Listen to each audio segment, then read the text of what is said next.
할렐루야. 예, 오늘은 하나님께 쓰임받는 사람 요셉 7번째 시간입니다. 꿈을 이루는 마지막 관문이라는 제목으로 말씀 전가할 때 큰 은혜 있길 바랍니다. 지난주에 2022년 카타르 월드컵이 개막되었습니다. 39일간의 대장정이 시작되었지요. 지난 목요일에는 우리나라가 또 그 강적인 우루과이와 0대0으로 비기는 참 좋은 성과를 거두었죠. 월드컵 하면 항상 떠오르는 게 뭐가 있습니까? 2002년도 한일 월드컵 아닙니까? 엄청난 일을 우리는 그때 해냈죠. 서울 월드컵 상암 경기장에 이런 카드 섹션이 있었습니다. 다 같이 한번 읽어볼까요? 시작. 꿈은 이루어진다. 예, 이루어졌었나요? 예, 이루어졌습니다. 우리나라가 축구 역사상 월드컵 4강에 오르는 참 기념비 같은 일들을 해냈지 않습니까? 우리는 16강만 진출해도 잘했다라고 그렇게 합니다. 지금도 마찬가지죠. 16강 문턱을 넘어선다는 게 쉽지 않습니다. 굉장히 어렵죠. 그만큼 이 세계의 벽은 높은 거예요. 사실 우리나라가 4강에 오르리라고는 어느 누구도 상상하지 못했습니다. 정말 기적과 같은 일들이 일어난 겁니다. 히딩크 감독을 비롯해서 그때 싸웠던 11명의 태극전사, 거기에다가 한 사람 더 있죠. 그 사람이 누구였습니까? 바로 국민들이었습니다. 국민들이 정말 구름대같이 몰려나와서 경기하는 그 선수들을 응원했지 않습니까? 어떻게 응원했습니까? 대한민국 이렇게 하지 않았습니까? 한번 해보실까요? 시작. 대한민국. 언제나 이 소리를 들으면 가슴이 벅차오릅니다. 우리 전주에도 길거리 응원이 있었다고 이 자료에 보니까 있더라고요. 한번 사진 한번 보여주시겠습니까? 예, 저기가 이 공설 운동장에 있는 사거리 있지 않습니까? 그 거리라고 합니다. 그때 우리가 전주 시민들도 저렇게 나와서 붉은 옷을 입고 응원했던 그런 역사적인 일이 있습니다. 누군가 이런 말을 했습니다. 꿈은 꾸라고만 있는 것이 아니라 꿈은 이루는 것이라고 말합니다. 오늘 본문의 말씀도 요셉이 마침내 하나님이 주신 꿈을 이루는 그 마지막 관문을 통과하는 그런 이야기로 꾸며져 있습니다. 감옥에서 술관원장을 꿈 해석을 해주지 않았습니까? 그래서 그 술관원장이 풀려났죠. 그리고 술관원장으로부터 소식을 기다렸지만 요셉에게 소식은 당도하지 않았습니다. 깜깜무소식이었습니다. 자칫 낙심하고 좌절할 수도 있었는데 마침내 그 요셉에게 희망의 소식이 안겨진 겁니다. 그 희망의 소식, 그것은 어떻게 시작되었을까요? 자, 첫 번째 주제입니다. 자, 다 같이 읽어봅시다. 시작. 술관원장이 요셉을 기억해냈다. 예, 그렇습니다. 이 기억해낸다는 게 한 사람의 운명을 바꾸는 그런 놀라운 기적과 같은 일을 해내는 겁니다. 술관원장이 복직하고 2년 동안 요셉을 잊은 채 지냈습니다. 까마득하게 잊어버렸어요. 그러던 어느 날 바로 왕이 꿈을 꾸거든요. 근데 그 꿈이 영 깨운치가 않는 겁니다. 우리가 꿈꾸고 나서 깨운치 않는 걸 뭐라고 이야기합니까? 꿈자리가 사납다 그러죠. 꿈이 뒤숭숭한 거예요. 바로왕이 그랬던 것 같습니다. 2개의 꿈을 꿨는데 영 개운치가 않은 거예요. 그가 꾼 꿈은 어떤 꿈이었습니까? 아까 우리가 본문 읽었습니다만 2가지 꿈이었는데, 하나는 살찐 소가 나일 강강에 올라옵니다. 몇 마리가요? 7마리가. 그래서 풀을 뜯어 먹어요. 근데 좀 있다가 또 소가 올라오는데 몇 마리가요? 7마리가 오는데 이번에 소는 달라요. 아주 말란 흉한 소예요. 근데 이 2번째 올라온 7마리 수가 그 살찐 암소를 다 잡아 먹어버린 거예요. 찜찜해요? 안 찜찜해요? 찜찜합니다. 근데 그것만 꾼 거 아니라 바로 또 꿈을 꿨는데 어떤 꿈입니까? 충실한 튼튼한 이삭이 7이삭이 나왔는데 이 동풍에 마른 바짝 마른 이삭이 7개가 나와가지고 또 튼실한 걸 또 잡아먹은 거예요. 이 연거푸 이런 것이 꿈이 꾸어지니까 바로 왕이 영 그런 거예요. 만약에 거꾸로 되었다면 또 얘기가 달라지겠죠. 그죠? 튼실한 것이 약한 것을 먹었다면 이거는 길몽이 될 수 있는데, 이게 지금 약한 것이 튼실한 것을, 흉한 것이 아주 보기 좋은 것을 집어 삼켜 버렸으니까 이게 길몽이 아니라 흉몽 같은 거예요. 그래서 바로 왕이 이 꿈을 해석을 좀 해달라고 애굽에 있는 모든 점술가들 다 불러드립니다. 왕궁으로 지혜자들 다 불러 모아요. 그래서 꿈 이야기를 합니다. 풀었나요? 못 풀었어요. 한 사람도 풀어낸 사람이 없는 거예요. 그때 바로 누가 나타나느냐? 술관원장이 꿈 이야기가 하는 걸 보니까 그때서야 자기가 예전에 있었던 일이 떠오른 거예요. 그때 어떤 일이 있었습니까?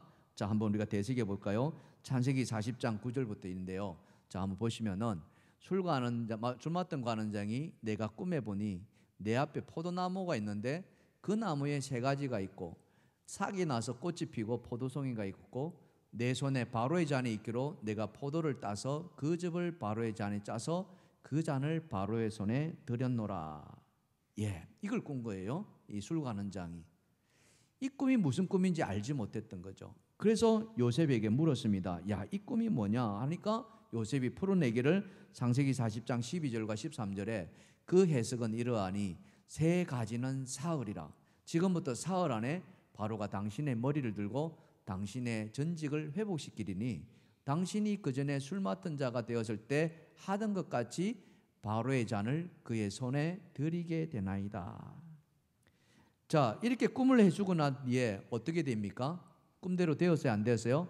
그대로 된 거예요. 그래서 술관원장은 감옥에서 나가서 복직됩니다. 그 꿈 해석해 줄 때 요셉이 그냥 내보내지 않았어요. 술관원장한테 신신당부합니다. 뭘 당부합니까? 창세기 40장 14절에 이렇게 말합니다. 한번 읽어봅시다. 시작. 당신이 잘 되시거든 나를 생각하고 내게 은혜를 베풀어서 내 사장을 바로에게 아뢰어 이 집에서 나를 건져주소서. 아멘.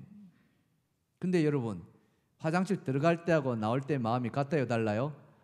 다른 거예요. 이 술관원장이 이걸 기억했어요? 안 했어요. 자기하고는 상관없는 일이다. 자기는 그냥 감옥에 나가면 그걸로 끝났다 이렇게 생각. 그래가지고 잊어버린 거예요. 요셉은 까마득하게 잊어버린 거예요. 그러니 이 요셉의 마음이 어떻겠습니까? 얼마나 폭복했겠습니까? 예. 목에 타는 사람은 요셉인데 이 술관원장은 복직되고 나서 요셉을 잊어버렸으니 그냥 요셉은 그냥 애간장이 탈 뿐인 거예요. 그랬던데 2년의 시간이 지나고 나서 지금 바로왕이 꿈 이야기를 가지고 나온 거예요. 이 술관원장이니까 바로왕 직원에 있었지 않겠습니까? 그 이야기를 듣고서 자기가 예전에 요셉을 생각했던 거예요. 그래서 왕에게 말하는 것이 오늘 본문 9절 이하의 그 말씀입니다. 자, 창세기 1장 41장 9절과 13절에 보시면은 술 맡은 관원장이 바로에게 말하여 이르되 내가 오늘 내 죄를 기억하나이다. 바로께서 종들에게 놓아서 나와 떡 굽는 관원장을 친히 제장의 집에 가두셨을 때에 나와 그가 하룻밤에 꿈을 꾼 적 각기 뜻이 있는 꿈이라. 그곳에 친히 제장이 종된 히브리 청년이 우리와 함께 있기로 우리가 그에게 말하매 다 같이 시작. 그가 우리의 꿈을 풀되 그 꿈대로 각 사람에게 해석되더니 그 해석한 대로 나는 복직되고 그는 매달렸나이다. 자, 꿈이 그대로 됐어요, 안 됐어요? 해석한 대로 되니까 이게 지금 바로가 듣고자 하는 말 아닙니까? 그죠? 자기가 꿈을 꿨는데 이게 흉몽이라는 걸 알기는 알겠어요. 근데 이게 어떤 흉몽인지를 알지 못하니까 이걸 좀 해석해달라 이렇게 요청했는데 아무도 그걸 해석하지 못했는데 지금 술관원장으로부터 해석하는 애가 있더라 이렇게 이야기를 듣는 거예요. 이 말을 들은 바로왕이 어떻겠습니까? 얼마나 그죠? 감격했겠느냐? 뭐 감격이라고 할 겁니다. 궁금했겠죠. 그래서 바로왕이 어떻게 해요? 당장 그 아이를 데리고라. 그게 오늘 41장 14절입니다. 자, 봅시다. 시작. 이에 바로가 사람을 보내어 요셉을 부르니 그들이 급히 그를 옥에서 내놓은지라. 예. 자, 이렇게 옥에서 나오기까지 몇 년이 걸렸어요? 2년이라는 시간이 걸렸다는 거예요. 이 2년의 세월. 이 2년의 세월을 감옥에서 요셉은 소식이 오기만을 기다린 거예요. 우리는 2년 하면 뭐 별거 아니겠네 이렇게 생각하는데 여러분, 감옥이라는 것이 그렇지 않지 않습니까? 자, 이 요셉에게 이 2년은 어떤 시간이었을까? 우리가 이것을 잠깐 묵상해 볼 필요가 있습니다. 자, 두 번째 주제입니다. 다 같이 시작. 감옥에서 겸손을 배우는 시간이었다. 예, 이 2년은 요셉에게 또 다른 배움의 장이었고, 그 배움은 다른 것이 아니라 겸손이었다. 자, 시간 이야기가 나왔으니까 잠시 요셉의 나이를 잠깐 한번 우리가 생각해 보면은요. 자, 요셉이 형들에 의해서 애굽에 팔려갔을 때 그때 나이가 몇 살인지 기억나십니까? 17살이었어요. 17살. 자, 창세기 30장 2절은 이렇게 말합니다. 야곱의 조건 시작. 야곱의 조건은 이러하니라. 요셉이 17세의 소년으로서 그의 형들과 함께 양을 칠 때에 양을 치면서 형들의 미움을 샀고 막 이게 팔려가는 그때 나이가 17살이었어요. 그리고 바로왕 앞에 서가지고 총리가 되는 그 나이가 몇 살이었냐면은 30살이었어요. 자, 창세기 41장 46절입니다. 시작. 요셉이 애굽 왕 바로 앞에 설 때에 30세라. 그가 바로 앞을 떠나 애굽 온 땅을 순찰하니. 예. 자, 이렇게 계산해 보면은 요셉이 애굽으로 종으로 팔려간 때가 17살이고 총리가 된 때가 30살이니까 몇 년 동안 고생했어요? 13년을 고생한 거예요. 그 13년 가운데 감옥에 또 몇 년 있었어요? 2년을 있었다는 거죠. 여러분, 애굽에서 총리가 되는 것이 하루아침에 이루어진 게 아니라는 것을 우리는 이것을 통해서 알 수 있습니다. 감옥에서의 2년, 그건 어쩌면은 사람에 따라서 다를 수도 있습니다만은 지옥과 같은 시간이었는지도 모르겠습니다. 미국 예일 대학교의 그 출판부에서 발행하는 예일 프렌치 스터디라는 저널이 있는데요.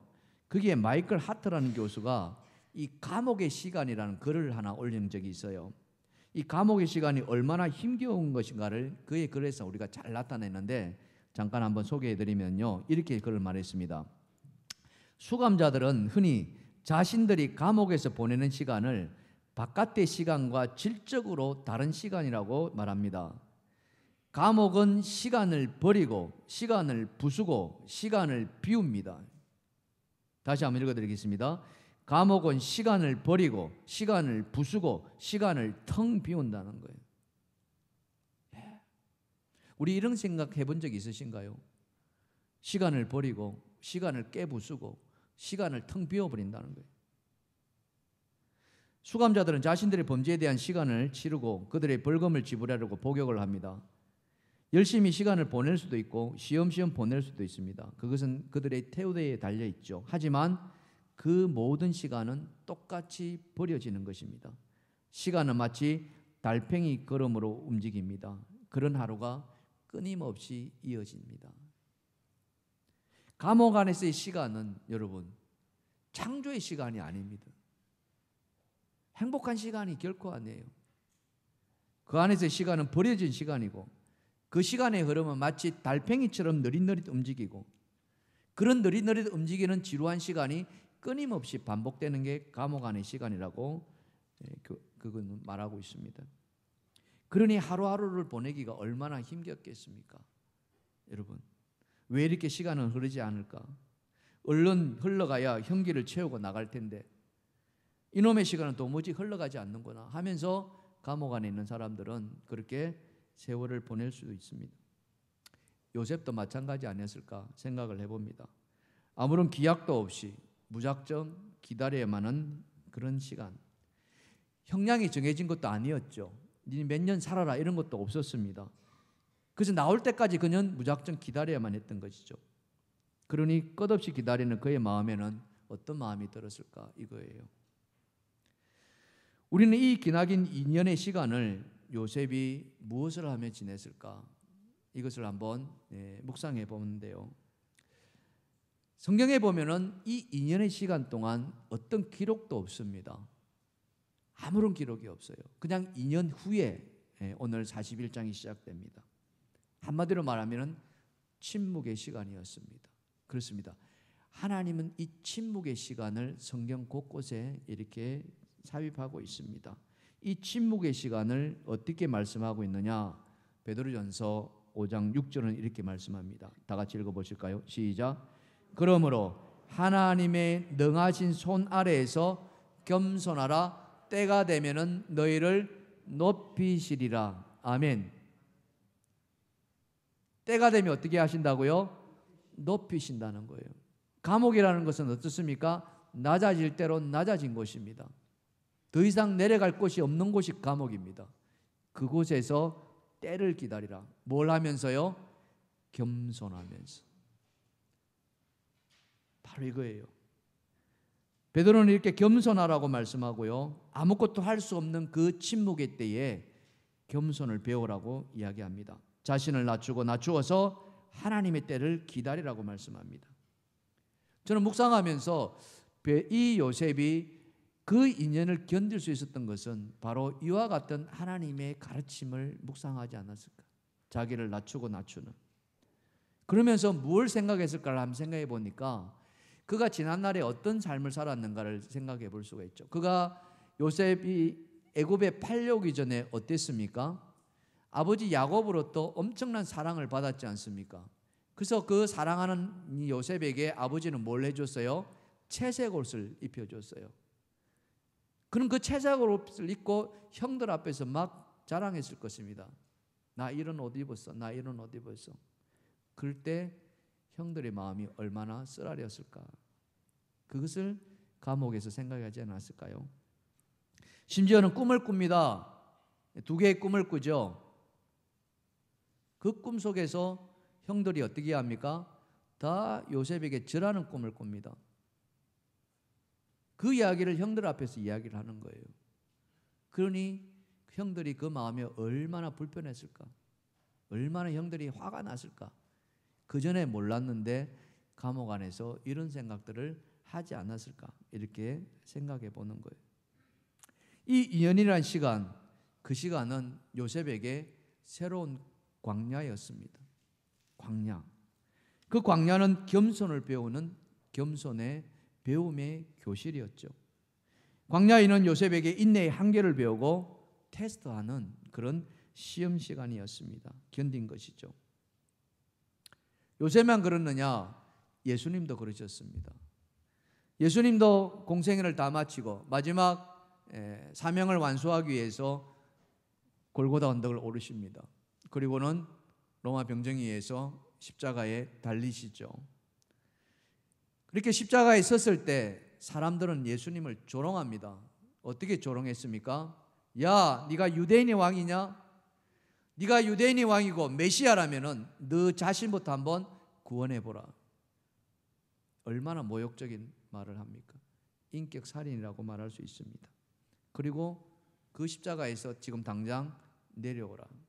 이보다 더 험한 말을 했겠죠. 그런데 예수님 어떻게 했습니까? 내려오셨나요? 아니었어요. 예수님은 그 모욕을 들으면서 그 십자가에서 참아내셨습니다. 능력이 없었을까요? 그렇지 않습니다. 우리 예수님은 하나님이셨습니다. 하나님의 능력을 지니고 계셨어요. 당장 그 십자가에 내려오셔서 그 모든 사람을 다 쓸어버릴 수도 있는 능력을 가지신 분이셨어요. 하지만 예수님은 그 일을 그렇게 하지 않으셨죠. 참아내셨습니다.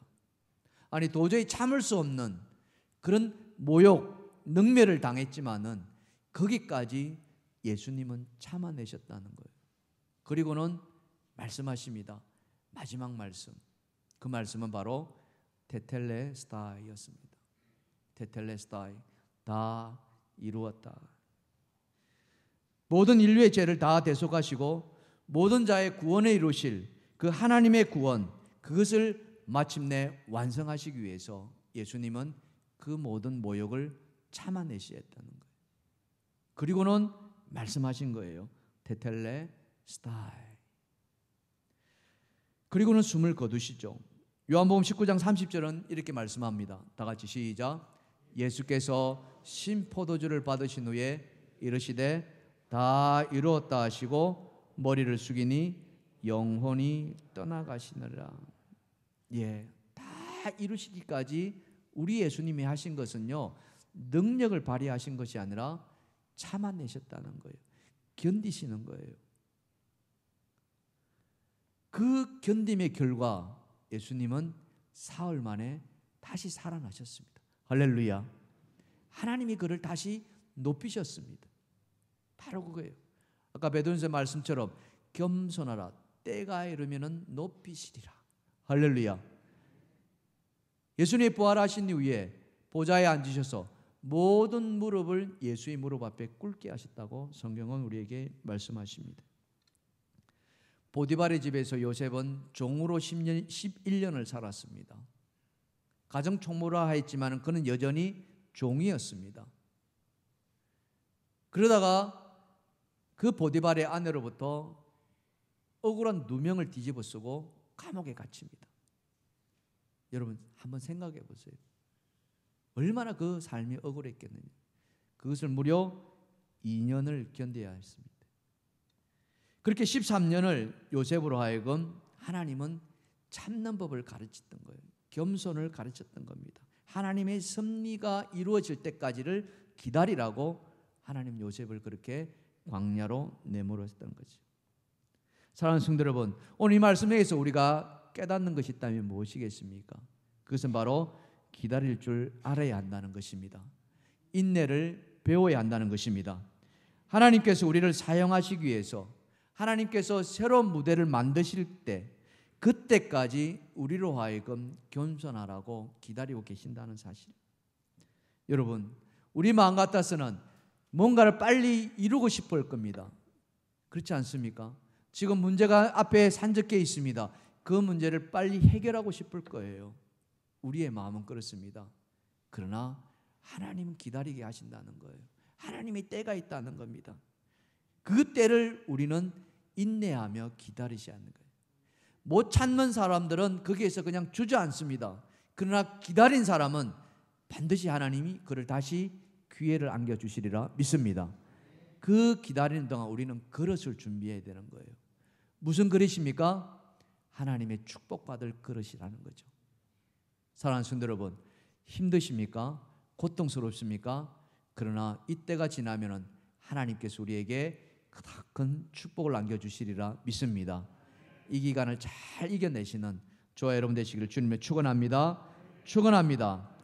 자, 그렇게 마지막으로 이 바로 궁에서 요셉을 불러 올립니다. 그 불러오진 요셉은 그것을 어떻게 받아들여야 했을까? 이거죠. 오늘 우리가 세 번째 나눠야 될 제목은 이렇습니다. 다 같이 시작. 꿈을 성취하는 기회로 삼았다. 예. 꿈은 어떻게 하는 거예요?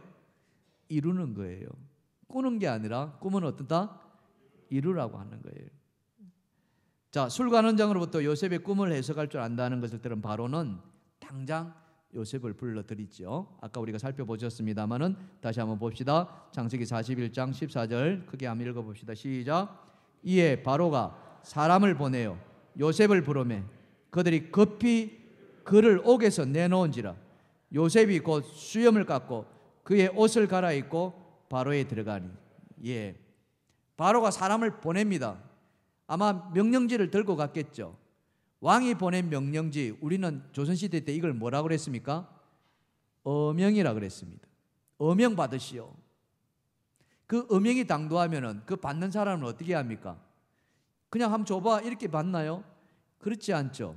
우리가 사극 같은 데 보면은 그 어명은 곧 누구입니까? 임금의 명이기 때문에 임금처럼 대화하지 않습니까? 그래서 옷을 갖추고 그 어명을 받는 그런 것을 우리가 상상해 본다면 지금 이 애굽도 다르지 않는 거예요. 이 애굽의 옥에 바로 왕의 어명이 당도한 겁니다. 그러니 이 옥이 얼마나 술렁거렸겠냐 이거죠. 그것도 한낱 종에 불과한 요셉에게 어명이 떨어졌어요. 당장 불러오라. 지체 없이 불러오라. 그게 오늘 읽었던 우리 말씀에 보면 급히 그를 옥에서 내놓은지라 해서 우리는 상상할 수 있는 거예요. 요셉에게는 이 소식을 얼마나 기다렸겠습니까? 그렇죠? 이 기회가 찾아온 거예요. 놓칠 수가 없었던 겁니다. 이 기회를 요셉은 붙들어야 했어요. 바로 이겁니다. 여러분, 기회는 따라합시다. 기회는 붙들어야 합니다. 누가 붙들어야 돼요? 내가 붙들어야 돼요. 그거예요. 다른 사람 붙들어주지 않는다는 거예요. 이 붙든다는 것은 뭐냐? 내가 해야 할 일은 내가 감당해야 한다는 거예요. 그냥 누군가 해주겠지, 그러면 기회가 없는 거예요. 하나님의 은혜라는 게 그렇습니다. 하나님의 은혜가 임하는 곳에 내가 그 자리에 들어가야만이 우리는 은혜를 받는 줄 믿습니다. 할렐루야. 하나님의 은혜가 있는, 임재하시는 그 자리에 우리가 함께 있을 때 그것이 그 기회를 붙드는 거예요. 그래서 제가 이 평신도 사역자 훈련하는 우리 훈련생들한테 간곡하게 부탁하는 거예요. 은혜의 자리에 나오십시오. 붙드셔야 됩니다. 그래요. 그게 바로 기회를 대하는 자의 태도입니다. 누가 붙들어주지 않는 거예요. 요셉은 바로 그랬던 것입니다. 이 기회를 기다렸기에 그는 기회를 붙들었습니다. 어떻게 붙들었습니까? 여러분 생각해 보세요. 오늘 말씀해 보면은 수염을 깎았대 있습니다. 그리고 옷을 갈아입었대 있습니다. 왕 앞에 나아갈 옷을 요셉은 준비하고 있었다는 거예요. 한번 상상해 볼까요? 만일 내가 왕이 부를 걸 상상하지 못하고 언젠가 부르겠지, 그러나 지금 당장은 아닐 거야 하고 넋놓고 있었다면, 그래서 옷을 준비하고 있지 않았다면 지금 왕이 지금 당장 입고라라고 했을 때에 요셉이 얼마나 당황했을까 하는 거예요. 준비되지 않은 몸으로 있었다면. 그러나 오늘 말씀에서 통해서 우리가 알 수 있는 것은 무엇입니까? 왕의 명령이 떨어지자 말자 그를 급히 내놓았을 때 요셉은 바로 수염을 깎고 옷을 갈아입고 왕 앞으로 나아간다는, 이게 기회를 붙드는 거예요. 기회는 왔을 때 마치 파도를 타는 것처럼 기회를 탈 줄 알아야 되는 사람이 바로 지혜로운 사람인 줄 믿습니다. 그것이 바로 하나님이 주신 지혜를 붙드는 거예요. 여러분, 성경은 우리에게 뭐라고 이야기합니까? 이 사무엘 선지자를 통해서 이렇게 말씀하지 않아요? 사람은 외모를 보거니와 하나님은 뭘 보신다? 중심을 보신다 그랬죠. 자, 이 말씀 속에서 뭐가 있습니까? 사람은 뭘 본다 그래요? 외모를 본다 했잖아요. 그럼 바로 앞에 가니까 외모를 갖춰야 돼요, 안 갖춰야 돼요? 갖추는 거, 이게예요. 이게 지혜라는 겁니다. 하나님이 지혜라는 게 바로 이런 거예요. 그래서 기회라는 것이 우리가 이 세상 속에 살아갈 때에 우리가 하나님 우리의 마음을 중심이 보지만은 사람 앞에서도 우리가 우리의 일들을 감당해야 하는 거예요.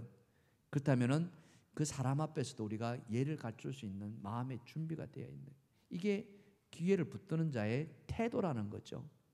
오늘 예배 자리에 나오는 것도 마찬가지십니다. 여러분 하나님을 뵈러 나오는 거죠. 하나님을 경험하러 나오는 겁니다. 이 예배 자리에 여러분 예복을 입고 나오시길 바랍니다.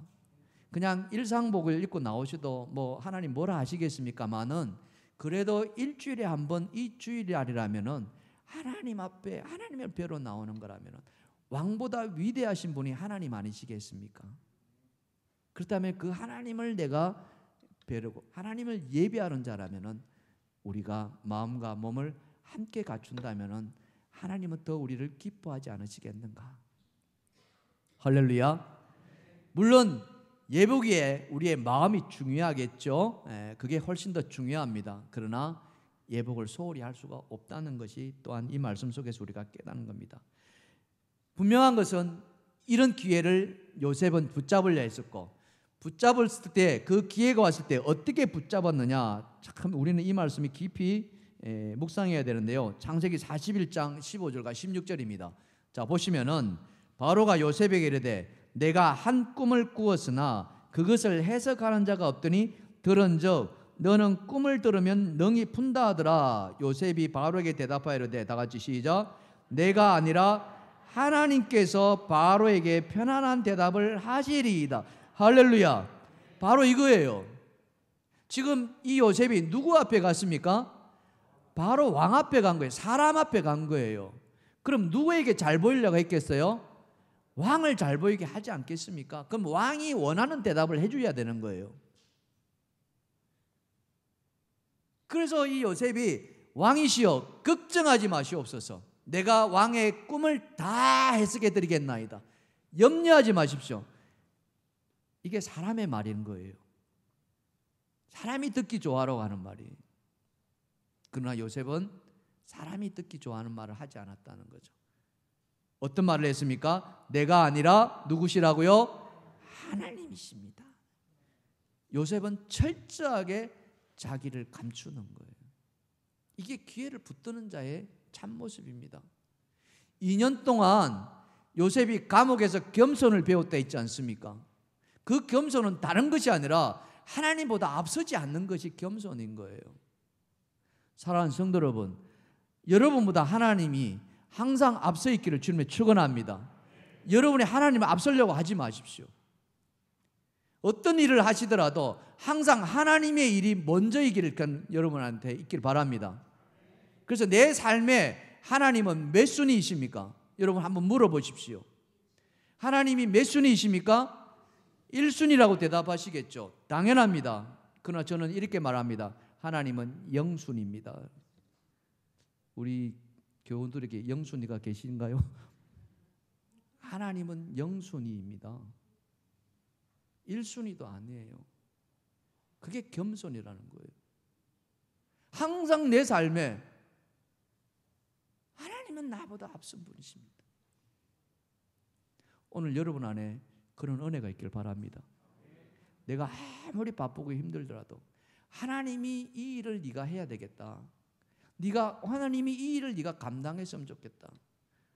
여러분, 평신도 사역자 훈련 과정, 이게 하나님이 주신 명령인 줄 믿습니다. 저는 그렇게 받아들이고 있어요. 그렇다면 이 일을 여러분 몇 순위에 두시겠느냐는 거죠. 내년도에는 남신도에도 아마 평신도 사역자 훈련 과정을 하려고 지금 계획하고 기도하고 있습니다. 그때 여러분, 나는 안 해야지, 이 나이에 뭘 할까, 이게 아니라 하나님 그 기회를 나에게 허락해 주시옵소서. 그런다면 우리 교회는요, 정말 하나님이 붙들고 가시는 그런 교회가 될 줄 믿습니다. 여러분, 그 꿈을 가지십시오. 하나님이 그 꿈을 우리에게 지금 안겨다 주시려고 기회를 주고 계시는지 모르겠습니다. 우리가 해야 할 것은 무엇이겠습니까? 겸손히 받는 거예요. 그 기회를 붙드는 거예요. 요셉은 그랬던 것 같습니다. 요셉은 철저하게 그 바로왕의 앞에 가서도 내가 아니라 하나님이십니다. 그래서 꿈을 풀어내는 거죠. 어떻게 풀어냈습니까? 이 숫자 7이라는 것은 항상 해를 말하고, 지난번 술관원장 떡가정 할 때도 날짜를 얘기했지 않습니까? 이 7마리 7이사, 이것은 7년을 가리킵니다. 살찐 것은 풍년이요, 흉한 것은 흉년이다.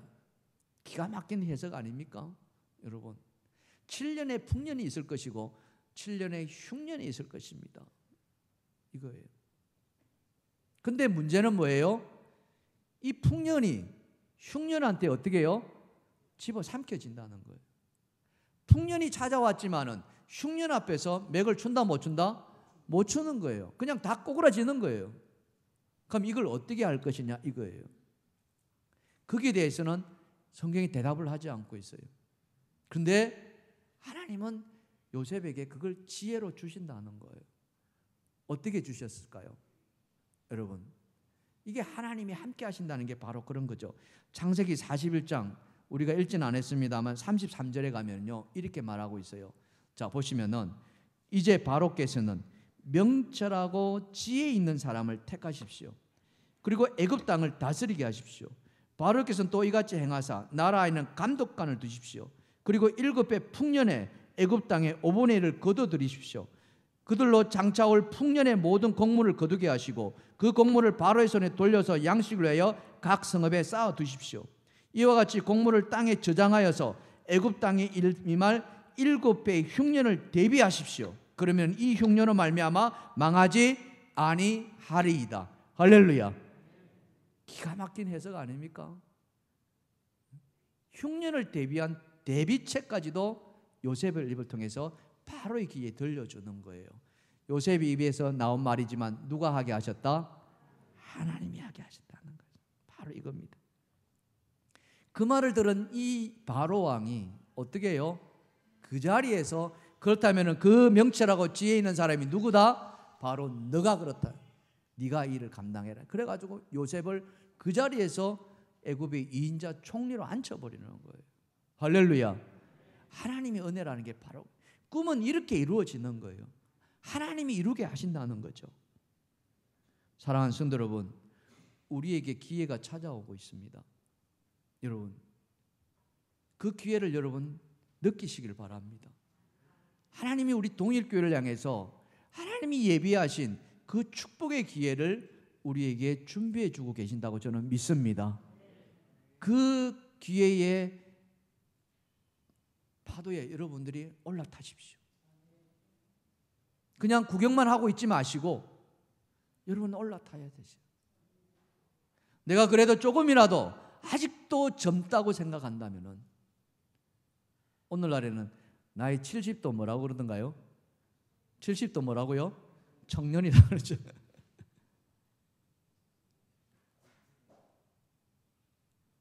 여러분 나이 탓하지 맙시다. 내 나이가 어때서라는 노래도 있지 않습니까? 배움 기회가 아니겠습니까? 근데 놀라운 것은 그 기회에 하나님이 함께 해주신다는 거예요. 오늘 요셉이 우리에게 주시는 은혜가 바로 이런 거예요. 근데 중요한 것은요, 이 기회가 오기까지 우리는 기다려야 한다는 거예요. 아픔이 있습니다. 고통이 있습니다. 생각해 보세요. 감옥 안에서 그 하루하루가 얼마나, 하루가 1년 같고 1년이 10년 같지 않았겠습니까? 그런데 요셉은 그 침묵하면서 하나님을 경험하고 겸손을 경험하고 그래서 그 기회를 기다렸다는 것이죠. 여러분 하나님을 믿으시길 바랍니다. 하나님을 신뢰하시길 바랍니다. 하나님은 택한 자를 반드시 다시 세워주시는 하나님이신 줄 믿습니다. 우리 공익교회를 하나님 사랑해 주실 줄 믿습니다. 지난날의 아픔 다 잊어버리시고 다시 그 아픔을 우리가 견뎌내시고 그리고 다시 일어설 준비를 하시고 그리고 하나님 기회를 주실 때 우리가 그 기회를 붙드시는 저와 여러분 되시기를 주님의 축원합니다. 그 기회를 붙드시기 위해서 우리는 12월을 맞이합시다. 그래서 12월을 잘 보내십시다. 그리고 새해를 맞이하는 그 희망찬 새해를 우리가 한번 꿈꿔보지 않으시겠습니까? 여러분 이 12월을 잘 보내시고요. 그리고 12월을 그냥 이제 보내는 12월이 아니라 23년을 맞이하는 12월로 그렇게 맞이합시다.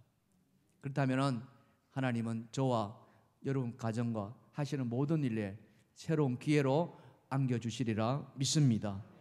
지금은 고통스럽습니다. 어렵습니다. 그러나 이 기간을 잘 견뎌내시는 저와 여러분 되시길 주님의 축원합니다.